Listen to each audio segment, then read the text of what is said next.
And so यहाँ से हम लोग अपने नेक्स्ट सेगमेंट पे चलते हैं, जिसमें हम बात करेंगे कि ग्रेग चैपल ने कैसे इस चीज़ का एक्शन लिया, रिएक्शन परहैप्स, एंड क्या उसके रिपरकशंस निकलते हैं आगे चल के। क्योंकि ये सीरीज जब ये जिम्बाब्वे में हो रही थी तो ऑफ कोर्स वो लोग इंडिया तो नहीं जाएंगे बातें करने के लिए, तो वीडियो कॉन्फ्रेंस अरेंज होती है। बट जैसे ही वीडियो कॉन्फ्रेंस खत्म होती है और अपेरेंटली इसमें गांगुली को लग रहा था कि चलो चीज़ें सॉर्ट हो गई हैं, उसके तुरंत बाद ग्रेग चैपल एक ईमेल लिखते हैं बीसीसीआई को। एंड ये मेरे हिसाब से, मैंने पूरी ईमेल पढ़ी, काफ़ी लंबी ईमेल है। इंडियन क्रिकेट की हिस्ट्री की सबसे ज़्यादा स्कैंडलस ईमेल यही है। इससे ज़्यादा ग्राउंड ब्रेकिंग और शॉकिंग ईमेल मैंने आज तक नहीं पढ़ा है। थोड़ा टाइम पहले तक हमें लगता था कि जो विराट कोहली ने अनिल कुंबले के बारे में लिख के भेजा था वो काफ़ी ज़्यादा शॉकिंग था, या अनिल कुंबले ने भी जो लिखा था बाद में बीसीसीआई को, वो भी काफ़ी शॉकिंग था। बट दिस इज़ भाई ऑन अनदर लेवल। मैं इसीलिए कहता कि मुझे लगता है कि इससे ज़्यादा कोई कंट्रोवर्सी बड़ी शायद नहीं है भाई, क्योंकि आई वुड हाईली रिकमेंड। ये ईमेल लीक हो गई थी बेसिकली। क्या होता है, ग्रेग चैपल ये ईमेल लिखते हैं बीसीसीआई को अपनी साइड ऑफ द स्टोरी सुनाने के लिए, और उसके बाद ये ईमेल पब्लिकली लीक हो जाती है। अब ये लीक कैसे हुई है ये आज तक पता नहीं है किसी को, बट आप अगर ये ईमेल पढ़ोगे ना तो आपका दिमाग घूम जाएगा। एंड इस सेगमेंट में उस पूरी ईमेल का क्रक्स आपको दिखाने वाला हूँ। पॉइंट बाय पॉइंट हम लोग जाएंगे कि ग्रेग चैपल ने एग्जैक्टली ईमेल में क्या कहा, और आपको पूरी स्टोरी समझ में आ जाएगी इसी के थ्रू। अभी तक जो तुमने नैरेटिव्स बनाए हैं या फिर जो इंसिडेंट्स नरेट करे हैं रादर, कि गांगुली ने ऐसा कहा फिर ग्रेग चैपल ने ऐसा कहा, उसको और ज़्यादा एकदम ऑर्डर में चल के और उसके पीछे की बैक स्टोरी क्या है वो हमें इस सेगमेंट में पता चल जाएगी। तो क्या होता है कि इस ईमेल में जब वो ट्राई सीरीज चल रही थी ओडीआई वाली, पहले टेस्ट मैच से भी पहले, जब जिम्बाब्वे न्यूजीलैंड वाली ट्राई सीरीज चल रही थी, ये बात वहां से शुरू होती है। ग्रेग चैपल ईमेल में लिखते हैं कि उस टाइम पे मैं नोटिस कर रहा था कि सौरव गांगुली बहुत ज़्यादा नर्वस लग रहे हैं, बहुत ज़्यादा अंडर प्रेशर लग रहे हैं। एंड ये बात उनकी परफॉर्मेंस में तो दिख ही रही थी, बट उनके कैप्टेंसी में भी दिख रही थी कि कैसे वो ऑन मल्टीपल ओकेजन्स, मैच के लिए हमने मान लो कि एक लाइनअप डिसाइड कर ली है, अब मैच से 1 घंटे पहले लास्ट मिनट पे एकदम से लाइनअप चेंज कर दी, ठीक है। फिर मैच के अंदर जो डिसीजंस लेने चाहिए थे, जो डिसीजन मेकिंग होनी चाहिए थी, वो अच्छी नहीं लग रही थी, बहुत ज़्यादा हार्म कर रही थी टीम को। टीम का atmosphere according to Greg Chappell कहते हैं कि रुइन हो रहा था, क्योंकि आप हमेशा देखते थे गांगुली बड़ा नर्वसली वॉक कर रहा है ड्रेसिंग रूम में भी। प्लेयर्स को लग रहा है कि हम वैसे तो टीम में हैं लेकिन लास्ट मोमेंट पे नाम चेंज हो जा रहा है, तो इनसिक्योरिटी बन रही है प्लेयर्स के अंदर। और ऐसे में मैंने बीइंग द कोच जाके गांगुली से बात करी, एंड बातों बातों में जब गांगुली ने मेरे से पूछा कि आपका ऑनेस्ट ओपिनियन क्या है मेरे ऊपर एज अ प्लेयर कि मैं कितना लंबा और खेल सकता हूँ, तब ग्रेग चैपल ने कहा कि यार मेरे ओपिनियन में इफ़ यू आस्क मी तो आपको कप्तानी अभी छोड़ देनी चाहिए ताकि आप अपना करियर एज अ प्लेयर और लंबा कर पाओ। और ये मैं आपको ऐसे ही नहीं कह रहा हूँ, ये मैंने भी करा था काम, और ये मैंने स्टीव वॉ, एलन बॉर्डर जैसे बड़े बड़े नाम, जो कि क्योंकि ऑस्ट्रेलियन थे Greg Chappell, and Greg Chappell बहुत बड़े प्लेयर थे अपने टाइम के, उन सबके साथ ही हुआ है कि यार कैप्टेंसी का ना एक वो लिमिटेड पीरियड होता है, आप उसको एक्सटेंड नहीं कर सकते। तो उन्होंने भी छोड़ दी थी, तो आप भी छोड़ दो, आप एज अ प्लेयर देखो। तो ऐसे में गांगुली नेचुरली थोड़ा सा तो भाई उनके दिमाग में ज़्यादा ब्लंट हो गए, हाँ, क्योंकि उन्होंने ऑनेस्ट फ्रैंक ओपिनियन मांगा, उन्होंने दे दिया फ्रैंक ओपिनियन। अब ऐसे में क्या होता है कि चैपल कहता है कि यार देखो ये बातें तुम्हारे हाथों में है, मगर मेरा ओपिनियन चाहिए तो मुझे लगता है कि अभी डिसीजन मेकिंग तुम्हारी अफेक्ट हो रही है। And as per Greg Chappell उस टाइम पे गांगुली कहते हैं कि हाँ मैं सोचूंगा इसके बारे में, क्योंकि अभी जो श्रीलंका वाली ओडीआई सीरीज हुई थी, जब मैं बैन के बाद वापस आया था एंड राहुल द्रविड़ कैप्टन थे, तब मैं थोड़ा सा फ्री तो फील कर रहा था बैटिंग करते वक्त, प्रेशर नहीं आ रहा था, तो शायद इस बात में कुछ मेरिट होगा, मैं सोचूंगा। तो अभी तक बात इतनी बुरी हुई नहीं है। बट इसके बाद क्या होता है, उसी कॉन्वर्जेशन में फिर ग्रेग चैपल पूछते हैं अच्छा चलो ये तो ठीक है, अभी टेस्ट सीरीज आ रही है जिम्बाब्वे की, पहला टेस्ट मैच आने वाला है, तो उसमें प्लेइंग 11 का क्या करना है। तो गांगुली कहते हैं कि यार मतलब ये सब जो प्लेइंग 11 वगैरह बनेगी एंड मैं नंबर 5 पे बैटिंग करूँगा।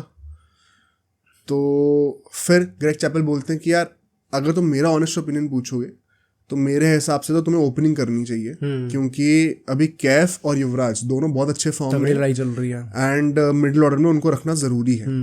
तो I think you should be prepare to open. और तब वहाँ से बात थोड़ी सी हिलने लग गई कि अब आप टेस्ट मैचेस पर भी सवाल उठा रहे हो। 1-1.25 साल ही बस मेरा बुरा गया है, इतने साल मैंने क्रिकेट को सर्व करा है, आप कह रहे हो कि अब मैं अपनी पोजीशन सैक्रिफाइस कर दूं for youngsters, stuff like that. It did not resonate well perhaps. And बात ऐसे और कब बिगड़ती है, जब इस सीरीज से पहले एक प्रैक्टिस मैच था जिम्बाब्वे ए साइड के साथ, और उसमें सौरव गांगुली बैटिंग कर रहे थे। एंड ऑफकोर्स मिडिल ऑर्डर में तो ओपनिंग नहीं करते, तो मिडिल ऑर्डर में जब वो आए थे तो होता ना कि 80-90 ओवर के बाद आपको नई बॉल यूजुअली ले ही लेते हैं।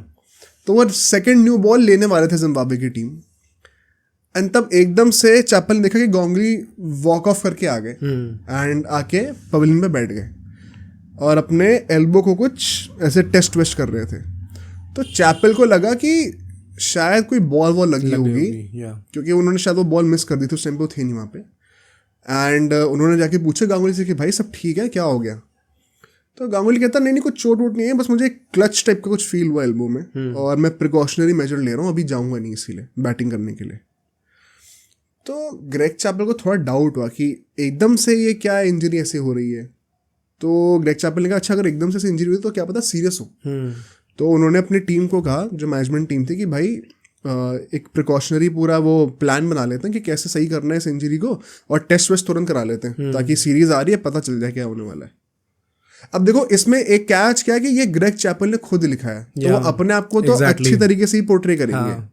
हमें गांगुली की साइड इसमें पता नहीं है, तो मैं कोई जजमेंट पास नहीं करूंगा इस चीज़ पे, मैं बस नरेट करूँगी मेल में क्या लिखा हुआ है। अब ऐसे में क्या होता है, गांगुली कहते हैं कि यार नहीं कोई टेस्ट की ज़रूरत नहीं है, ये ठीक हो जाएगा, मैं फर्स्ट टेस्ट मैच तक फिट हो जाऊंगा। तो फिर चैपल को बड़ा अजीब लगा कि भाई अगर इतना कुछ नहीं है तो बैटिंग क्यों नहीं कर रहे, फिर खेल क्यों नहीं रहे हो जाके। Once again as per Greg Chappell मैं कह रहा हूँ। अब वो देखते हैं कि उसके बाद वो रिटायर्ड हो चुके थे, तो मोहम्मद क्या, युवराज सिंह, ये सब लोग जाते हैं। जब ये लोग आउट हो गए और जो नई बॉल थी वो 15-20 ओवर पुरानी हो चुकी थी, तब फिर गांगुली दोबारा बैटिंग करने चले गए। तो ग्रेग चैपल को शक हुआ कि ये थोड़ा शायद डर रहे नई बॉल से खेलने से। एंड सो उस मैच के बाद उन्होंने कोई पतंगड़ नहीं बनाया इस बात पे, उन्होंने चुपचाप ऑब्जर्व करा गांगुली को। एंड उसके बाद ग्रेग चैपल कहते हैं कि मैंने बाकी प्लेयर से आके पूछा कि ये अजीब नहीं लगा तुम्हें थोड़ा सा। एंड ग्रेग चैपल कहते हैं कि बाकी प्लेयर्स ने कहा ये तो टिपिकल सौरव गांगुली है, ये कई बार ऐसा करते हैं, मतलब इसमें कुछ नई बात थोड़ी है। Apparently they said something like कि इनको इंजरी हो जाती है बट वही मैच आने से पहले तक ही वापस ठीक हो जाते हैं। हाँ। तो basically as per Greg Chappell उनको ये चीज मतलब एटीट्यूड सही नहीं लगा। अब देखो अगर ये बात सच है, जो कि मुझे नहीं पता सच है कि नहीं, तो नेचुरली कोच को लगेगा कि ये क्या हो रहा है, ये एटीट्यूड सही नहीं है एज ए कैप्टन, वो मैं बात समझ सकता हूँ। बट वही है कि क्या ये बात सच है इन द फर्स्ट प्लेस, वही क्वेश्चनेबल है। इसके बाद क्या होता है कि अब ग्रेग चैपल का थोड़ा सा मूड ऑफ होगा कि भाई ये एज ए कैप्टन ऐसे क्यों कर रहे हैं काम। एंड उन्होंने एक और चीज़ नोटिस करी कि जो अगर इंजरी हुई है उसको सही करने के लिए आप आदमी सीरियस होता है कि फर्स्ट टेस्ट मैच में फिट होना है। वो कहते हैं कि गांगुली बड़ा ही अलग तरीके से ट्रीटमेंट भी ले रहे थे कि कभी मन कर रहा है तो ले लिया, आइसिंग कर ली, नहीं करा तो नहीं करा, मतलब इंजरी तो सीरियसली ट्रीट करो। जो प्लान ऑफ एक्शन दे रखा था उनके, जो भी फिजियोथेरेपी वगैरह जो भी होती है, वो एग्जैक्टली वो फॉलो कर नहीं रहे थे प्रॉपर्ली। एंड सो इसके बाद क्या होता है, अब जब पहला टेस्ट मैच आ रहा था तब तक तो ग्रेग चैपल के दिमाग में सीरियस डाउट्स थे और युवराज सिंह और मोहम्मद कैफ बहुत तगड़े फॉर्म में थे। तो तब वो जाते हैं गांगुली से खुद ही पूछने कि यार कुछ ऐसा सीन था क्या कि नई बॉल से डर लग रहा था या कुछ ऐसा सीन था, तो मुझे बता दो। तो गांगुली कहते हैं यार वो जिम्बाब्वे एक ही साइड है, मीडियोकर सी बॉलिंग लेने पे मैं उनसे क्यों डरूंगा, आपको ऐसा क्यों लग रहा है। तो अब ग्रेग चैपल को बात समझ में नहीं आई कि क्या चल रहा है एग्जैक्टली। और फिर इसके बाद बात बढ़ते बढ़ते यहाँ तक आई कि गांगुली पूछते हैं कि भाई मतलब क्या आप एज अ कैप्टन मुझे हटाना चाह रहे हो क्या फ्रॉम द टीम, आप क्या चाह रहे हो एग्जैक्टली। तो ग्रेग चैपल ने अपेरेंटली ऑन द फेस ही बोल दिया कि भाई मेरे हिसाब से तो अभी युवराज और मोहम्मद कैफ का खेलना बनता है, and I have serious doubts कि अभी आपको इस मेंटल फ्रेम में खेलना चाहिए कि नहीं। तो गांगुली कहते हैं कि आप मतलब क्या कहना चाह रहे हो कि मैं कप्तानी छोड़ दूँ क्या।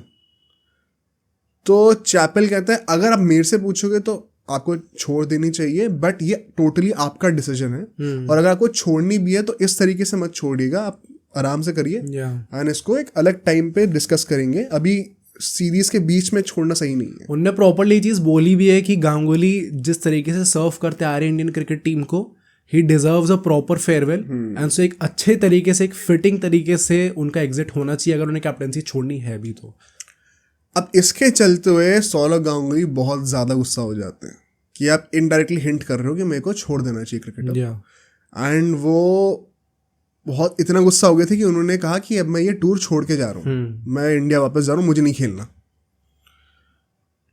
एंड उन्होंने जाके राहुल द्रविड़ से कुछ बातें करी जो कि अपेरेंटली इससे नोट्स पे थी कि अब आप कप्तानी कर लेना क्योंकि ये तो मुझे चाहते नहीं ऐसा कैप्टन। तो उस टाइम पे मिस्टर चौधरी थे एक, उनके टीम के मैनेजर थे, एंड राहुल द्रविड़, ये दोनों जाके चैपल से बोलते हैं कि भाई ऐसा ऐसा सीन हो गया, गांगुली तो छोड़ के जाने वाले हैं। चैपल को ऐसा लगा कि थोड़ा आउट ऑफ प्रपोर्शन ब्लो करा जा रहा है, मैंने ऐसा तो कुछ बोला ही नहीं है। एंड सो वो तीनों मिलके गांगुली को बिठाते हैं, कन्विंस करते हैं कि आप ऐसे छोड़ के मत जाइए, अभी आप कप्तानी करिए, ये जो 2-3 टेस्ट मैच हैं पूरी सीरीज आप ही कप्तानी करिए, इसके बाद बातें करेंगे। एंड वो मतलब इस इंटेंशन से शायद नहीं बोला था, वो आपको गलत लग रहा होगा तो उसको क्लैरिफाई कर लेंगे, अभी टीम पे फोकस करते हैं। बस लेट्स इंश्योर कि ये जो भी हुआ है हिकअप, इसको हम लोग पब्लिकली जाके मीडिया के सामने डिस्कस नहीं करेंगे, जो ड्रेसिंग रूम की बात है उसको ड्रेसिंग रूम के अंदर ही रखते हैं। ये सब चीज़ जो मैं बोल रहा हूँ ना बहुत आयरॉनिक होने वाली है क्योंकि आगे जाके उल्टा होना शुरू हो जाता है। जब ये चीज़ हुई उसके बाद वो पहला टेस्ट मैच आता है, उसमें गांगुली वो सेंचुरी मार देते हैं एंड फिर वो खुद ही जाके अपेरेंटली एक जर्नलिस्ट को बता देते हैं कि यार मेरे साथ ऐसा ऐसा हुआ है। तो नेचुरली ग्रेग चैपल को उस टाइम पे काफ़ी बातें चुभी होगी कि हमने स्पेसिफिकली डिसाइड किया था कि हमें पब्लिकली एक बात डिस्क्लोज नहीं करनी है, बट आपने पूरे टीम का माहौल रुइन कर दिया है बोल के। ये चीज़ उन्होंने ईमेल में लिखी हुई है कि आपने ऐसा क्यों करा है। अब इसके बाद क्या होता है, चैपल ये भी कहते हैं कि यार देखो ये एटीट्यूड बिहेवियर और सब मुझे अच्छा नहीं लग रहा गांगुली का, बहुत ही ज़्यादा एंटाइटल्ड बिहेवियर है।